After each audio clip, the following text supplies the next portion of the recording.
It was supposed to be an ordinary Thursday night. At exactly 11:47 p.m., 28-year-old Sarah Mitchell was alone inside her apartment when her phone suddenly rang. She looked at the screen and saw only two words, unknown number. For several seconds, she simply stared at it. Sarah rarely answered calls from numbers she didn't recognize, especially that late at night, but something about the timing made her hesitate. Finally, she picked up. She didn't hear a greeting. There was no introduction, no explanation, and no sound of someone preparing to speak. Instead, a trembling male voice whispered for words that would later become the most important clue in the entire investigation. "Don't open the door." Sarah barely had time to ask who he was before the line went dead. 3 seconds later, someone knocked on her apartment door. 3 slow knocks echoed through the quiet hallway. By sunrise, Sarah had vanished. Her apartment was still locked from the inside, every window was secured, and there was no obvious way anyone could have entered or left.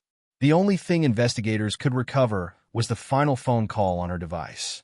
What happened during those 11 seconds became the beginning of a mystery that would eventually lead detectives beneath the city, into an abandoned hotel, and toward a secret someone had spent years trying to hide. Sarah wasn't the kind of person anyone expected to disappear.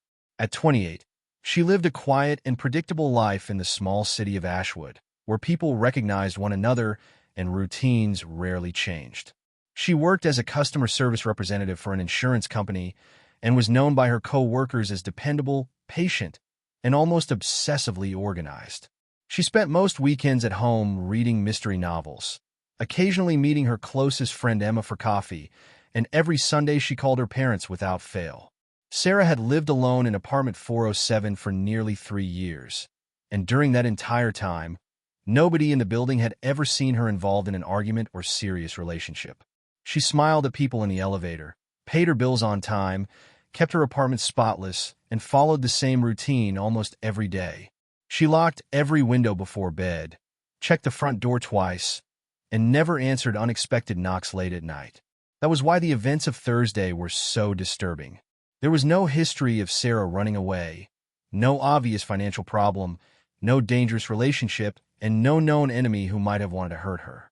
Yet detectives would later discover that Sarah had been quietly afraid for weeks. She had simply chosen not to tell anyone. Hidden inside a kitchen drawer was a small notebook filled mostly with grocery lists, reminders, and ordinary daily schedules. Near the back, however, the tone changed completely. One entry said, "Someone keeps calling, but never speaks." Another read, "I feel like I'm being watched." A third mentioned the same black sedan appearing across the street. Sarah had never reported the vehicle, and she had never told Emma or her parents what she believed was happening.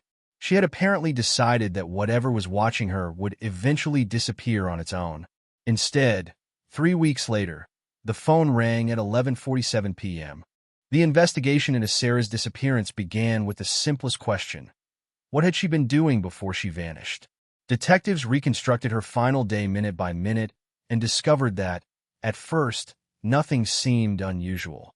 She left work at the normal time, returned home just before 7, prepared dinner, and spent the evening inside her apartment. Her coworkers remembered her laughing and talking normally that morning. There had been no argument at work, no strange message, and no indication that she was planning to leave town. Yet investigators found evidence that Sarah had been receiving strange calls for several weeks. Phone records showed repeated late-night calls from different unregistered numbers. Each call lasted only a few seconds, and none contained an actual conversation. At first, detectives believed they were dealing with ordinary spam calls, but Sarah's notebook suggested she had interpreted them differently. Security footage from a convenience store near her apartment also showed her behaving strangely on 3 separate evenings. Each time, she glanced repeatedly over her shoulder while walking, as though she suspected someone was following her. No person appeared close enough to prove that suspicion, but Sarah's behavior was consistent enough to attract attention after her disappearance. Then came the final night. She watched television, made herself a cup of tea, and settled into her usual routine. At 11:47 p.m., her phone rang. The call lasted 11 seconds. The recording began with faint static and the sound of someone breathing heavily. Then a man's voice emerged, trembling and barely audible. "Don't open the door." Sarah apparently began to respond, but before she could finish, the caller disconnected. Exactly 3 seconds later, the building's security camera recorded 3 slow knocks outside apartment 407. Nobody spoke. Nobody tried the handle. There was no second knock or attempt to force entry. The hallway simply became silent again. The next morning, Sarah failed to appear at work, and after repeated calls went unanswered, Emma went to the apartment. When there was still no response, the building manager opened the door. Sarah's purse was on the kitchen counter, her wallet was untouched, and her phone was lying on the living room floor. The television was still playing the late-night news, and the cup of tea beside the couch had gone cold. There were no signs of a struggle, no broken furniture, no blood, and no obvious evidence that another person had entered. Every window was locked from the inside, and the balcony door was secured. Sarah had simply disappeared. The first major breakthrough came when investigators examined the building's security system. They expected to find someone entering or leaving apartment 407 after the phone call, but the footage showed nothing.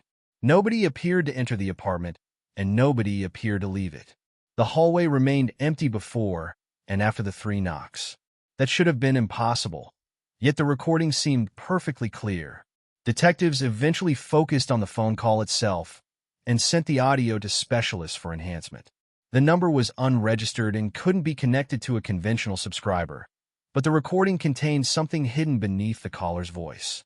After repeated processing, technicians isolated a faint melody in the background. It was a soft piano tune that seemed to repeat at regular intervals. Detectives released the melody to a small group of experts, hoping someone might recognize it. Most people assumed it was an old song, but an elderly resident eventually identified it as something far stranger. The melody was the hourly chime of an antique grandfather clock that had once stood in the lobby of the abandoned Hawthorne Hotel. The hotel had been closed for nearly 15 years. Police immediately went there. The building was covered in dust, its windows were broken, and much of the furniture had been left exactly where it had been abandoned. Yet in the lobby stood the enormous grandfather clock. Officers expected it to be broken, but the mechanism was still intact. The clock had stopped at exactly 11:47 p.m., the same time Sarah received the final call. Beneath it, investigators found fresh footprints in the dust. Someone had recently walked through the building. The trail led upstairs to room 407. The number was identical to Sarah's apartment. The door was slightly open, and inside the room there was almost nothing except an old smartphone lying on the floor. When forensic technicians turned it on, they discovered a single saved recording. The file had a simple title: "If you're hearing this, you're already too late." When Detective Michael Carter pressed play, the room filled with static before a trembling male voice began speaking. The man introduced himself as Daniel Harper and warned that abandoned buildings throughout Ashwood were being used for surveillance. He claimed that people who lived alone were being watched, their routines studied, and their movements tracked before they were eventually made to disappear. The detectives searched the name immediately and discovered something disturbing. Daniel Harper had been declared dead 2 years earlier, although his body had never been found. His disappearance had followed an eerily similar pattern. He had been alone, late at night, after receiving a mysterious phone call. The recording continued with one final warning: don't trust the cameras. They control what you see. Then the recording ended. The warning about the cameras changed the direction of the investigation. Detectives returned to Sarah's apartment building and seized the original surveillance hard drives instead of relying on the footage that had already been reviewed. Digital forensic specialists examined the files frame by frame and eventually discovered that the footage had been manipulated. Someone had inserted a seamless 3-minute loop into the recording, creating the illusion that the hallway remained empty. The missing 3 minutes occurred immediately after Sarah received the phone call.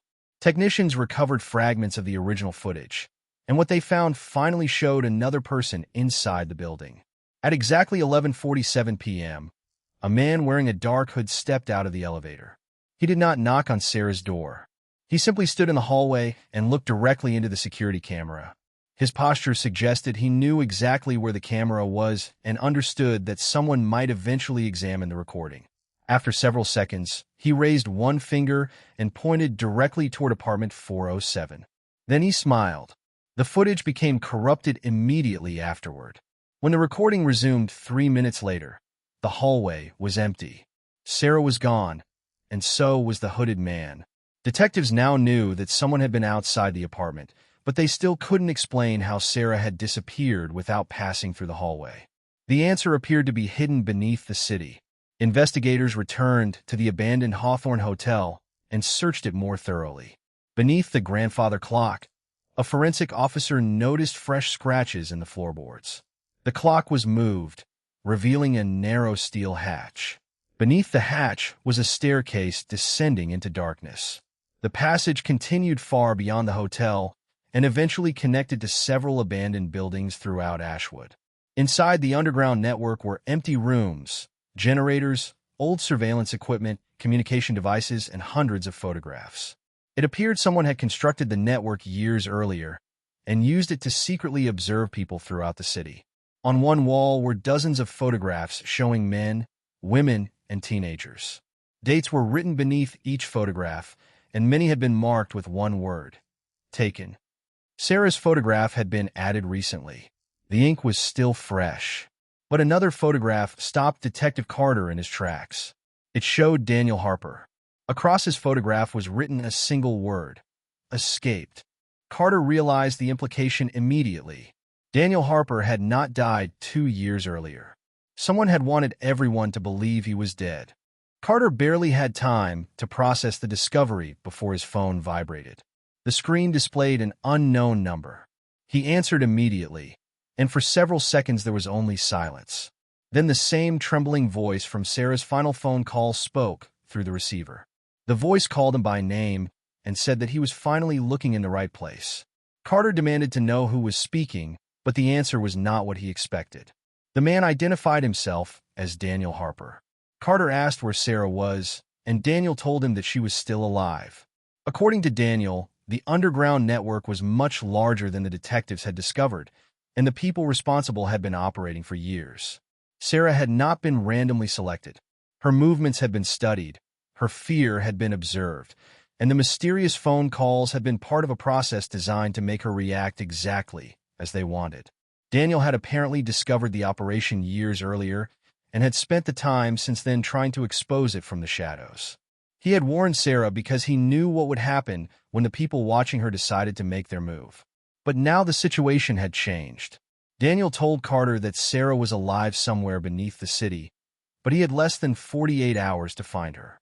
Carter demanded a location, yet Daniel refused to provide one. He only said that the people responsible knew the police had discovered the network and would soon begin destroying everything that could expose them. Before Carter could ask another question, the call ended. For the first time, the detective understood that Sarah's disappearance was not the end of the mystery. It was only the beginning. Somewhere beneath Ashwood, Sarah Mitchell was still alive, Daniel Harper was still hiding, and an unknown organization knew that the police were getting closer. The cameras could no longer be trusted.